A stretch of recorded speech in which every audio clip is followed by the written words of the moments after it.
Not every giant in Hollywood is defined by superstardom.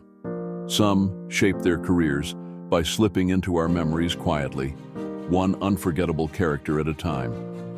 And if you ever found yourself captivated by a hulking figure with a surprising tenderness, or terrified by a monstrous presence with human eyes, you've already crossed paths with the work of Ernst Harth. Born in 1970 in Galt, Ontario, Canada, Ernst Harth grew up surrounded by the rolling fields and sleepy towns that seemed a world away from the flashing lights of Hollywood. Yet even as a boy, there was something larger than life about him. By the time he was a teenager, Ernst had already grown into a towering figure, both in stature and in spirit. He stood out in every crowd, but it wasn't just his size that drew attention.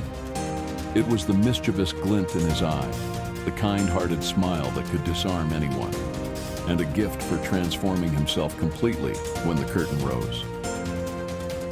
At first, acting was just a whisper in the back of his mind, a far-off dream. But during high school, the stage called to him louder and louder. Drama class wasn't just an elective, it became his refuge. Here, Ernst could be anything: a villain, a fool, a hero, a beast. It was a discovery that would guide the rest of his life. There's an old saying among actors: play your type until you make your type. Ernst Harth understood this instinctively. He wasn't going to squeeze himself into the mold of a leading man. Instead, he turned his distinctive look, his towering frame, and his sly humor into an advantage. Throughout the 1990s, he began taking small roles in Canadian television, often as the gentle giant or the eerie background character. His breakthrough came quietly but steadily. Roles on shows like The X-Files and Millennium cast him as menacing figures, but he always gave them a spark of something human, a sadness, a vulnerability. Audiences might not have known his name, but they remembered his presence. It was in 2001 that Ernst got his first taste of cult fame. In Thir13en Ghosts, he played the terrifying Great Child, one of the trapped spirits in the haunted mansion at the heart of the story. Swathed in grotesque makeup, playing a monstrous figure who was both terrifying and heartbreakingly tragic, Ernst delivered a performance that didn't rely on dialogue. It relied on movement, expression, and heart. Behind the makeup, behind the fear, there was a real person. And audiences felt it. In a business obsessed with pretty faces and six-pack abs, Ernst carved a different path, one lined with oddities, horror, and a strange sort of empathy. He wasn't just playing monsters, he was humanizing them. The early 2000s saw him taking on a dizzying variety of roles. From the minor 49 in Scooby-Doo 2 Monsters Unleashed to Barry Neiman in Dreamcatcher, Ernst showed that he could jump between comedy, horror, drama, and fantasy without missing a beat. There's a peculiar magic in character acting, an ability to disappear completely into a role. And that was Ernst's true gift. He didn't just act, he transformed. But behind the scenes, the life of a character actor isn't always glamorous. The paychecks are smaller, the fame is fleeting.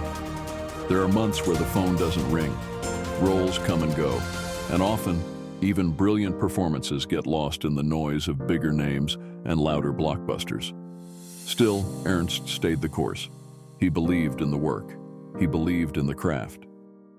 Friends describe him as fiercely loyal, quick to laugh, and utterly without ego.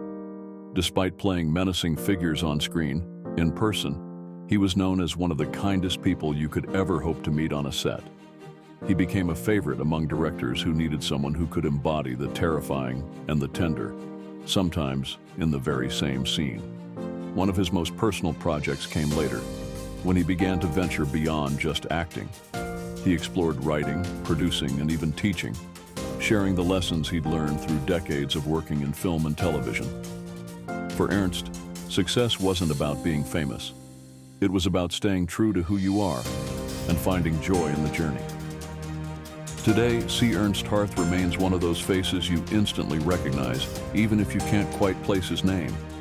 He's a ghost in your memory, a shadow on the edge of a scene, a giant who isn't chasing the spotlight, but somehow you feel him there all the same.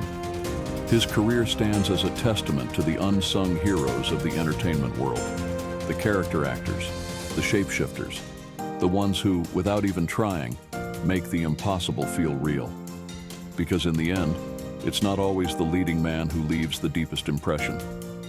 Sometimes it's the gentle giant in the corner, the monster with a heart, the actor who, for a few unforgettable moments, made you believe in something bigger than yourself. And that is the enduring magic of C. Ernst Harth.